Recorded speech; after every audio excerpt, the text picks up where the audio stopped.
I'm Carl Azus, and welcome to CNN Student News. It's Thursday, and today the U.S. Senate could start debating the issue of guns.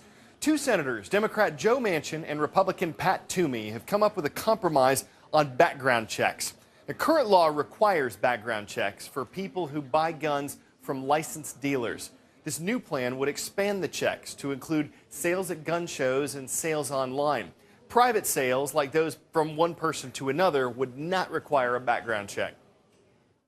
The common ground rests on a simple proposition, and that is that criminals and the dangerously mentally ill shouldn't have guns. This is common sense. This is gun sense. The NRA, the National Rifle Association, describes Senators Toomey and Manchin as strong supporters of gun rights, but it says their proposal would not affect the core problems of gun violence. First Lady Michelle Obama was also talking about guns yesterday. She was in Chicago, a city that's been affected by a wave of gun violence. 535 people in Chicago were killed in gun violence last year. That's about 100 more people than the year before.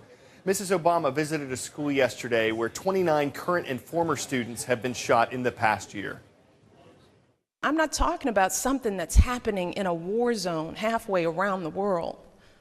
I am talking about what's happening in the city that we call home. If our kids keep waking up in neighborhoods where they don't feel safe on their own front porches, if they're still attending schools with crumbling ceilings and ripped up textbooks, if there's nowhere safe for them to go when that afternoon bell rings, then nothing speaks louder than that. The First Lady's husband, President Obama, was speaking yesterday, too, talking about his proposal for the U.S. government's budget. It includes the president's suggestions for how the country would spend and save money, and it's getting some criticism from Republicans and Democrats. The president's plan is just one proposal and just one part of the federal budget process. Most years, it starts from the president's proposal. This year, there are three budget proposals, one from the White House, one from the U.S. Senate, and one from the U.S. House of Representatives. The House and Senate released their proposals about a month ago. Once the proposal, or this year proposals, come out, then the House and Senate budget committees work on figuring out what's in and what's out. Those committees are responsible for coming up with a single budget resolution. If the full House and Senate both pass that resolution and the president agrees, then the budget goes into effect. If the resolution doesn't pass, and that's not unusual, then the government can use a continuing resolution. Basically, the budget numbers from the past year continue into the new year. Is this legit? Nielsen ratings measure television viewership. It's true, television networks use those ratings when deciding how much to charge advertisers.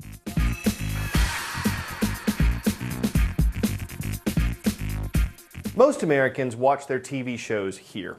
There's a new study out that suggests a growing number of Americans are watching here or here.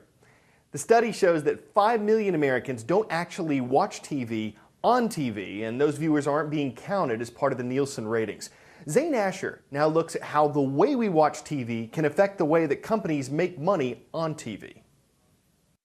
It wasn't so long ago that almost every household had a landline connected to the world through plugs and wires. But the rotary soon came and went. The phone became mobile, and now the television is doing the same. Nielsen, a consumer research group, says more of us are watching TV without a TV, on laptops, tablets, phones, anywhere but here. And often at a fraction of the cost. The old idea of waiting till something is on to watch it is something that many viewers, simply don't feel the need to tolerate anymore. 5% of Americans are now disconnected, 2.5 times the number 5 years ago. I'm graduating in broadcast television journalism and I don't own a TV, so that's saying something. What Nielsen calls the zero TV generation tends to be younger and more comfortable with content on the go.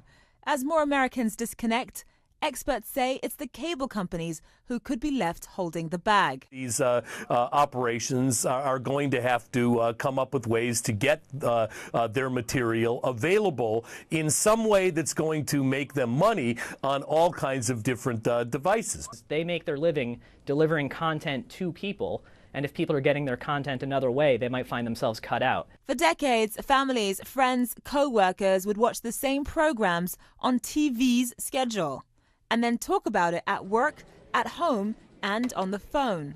Yeah, I mean, the thing that happens now is, like, if you watch, say, the new episode of Game of Thrones, then you're going to go on Facebook and talk about it, or, you know, tweet about it or something. A new and different social conversation. All right, are you part of the zero TV generation, or could you be? Join the conversation on our blog about whether you could do without cable and satellite TV. Teachers, also, please sound off on today's show. It's all at the same site, cnnstudentnews.com. Today's shout out goes out to Mrs. Rogas' class at Davenport Middle School in Davenport, Washington. What sports event is associated with the green jacket? You know what to do here. Is it the Kentucky Derby, Indianapolis 500, Tour de France, or Masters Tournament? You've got 3 seconds. Go.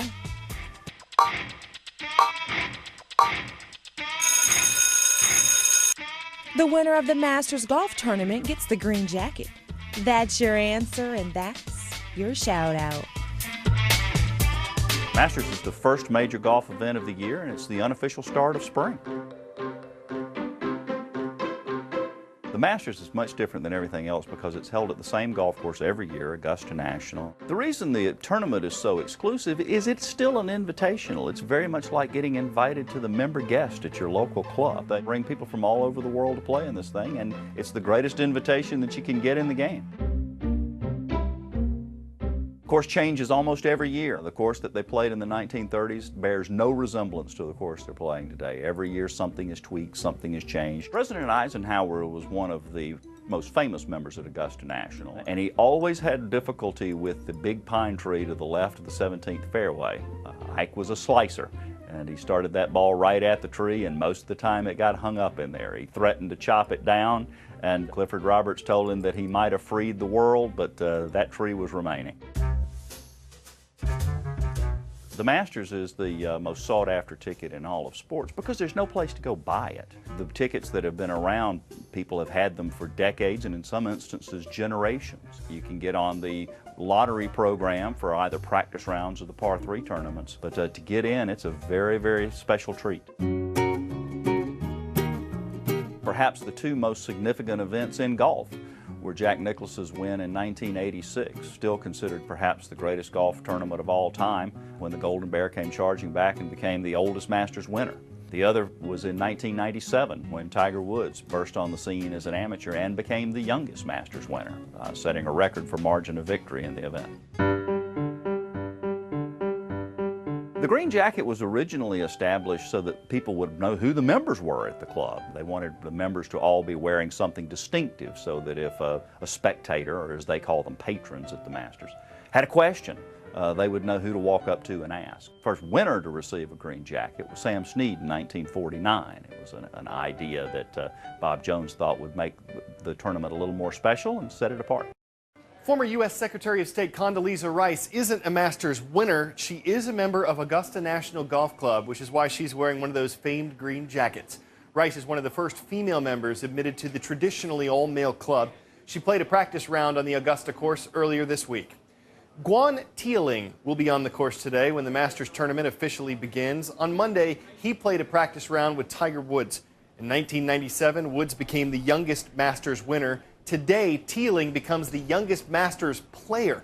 He's 14 years, 5 months, and 14 days old. He wasn't even born when Woods won his first green jacket. Before we go, why did the chicken cross the road? Who cares? We're more curious about why this raccoon crossed these utility wires, or really how it crossed them. A woman in Toronto looked out her window and saw the critter creeping its way across. One set of paws in the bottom wire, the other hanging on top. It traversed between trees that were about a football field apart. Can you imagine going that far in utility wires? You'd get a real charge out of making it across safely. The raccoon didn't cause any problems. It was an upstanding citizen. You know, its friends asked something like, "Why are you doing this?" The answer, "Oh, I'm just high-strung." Our puns are always a bit of a tightrope act, but I think we found the right balance. Back with tomorrow. See you then.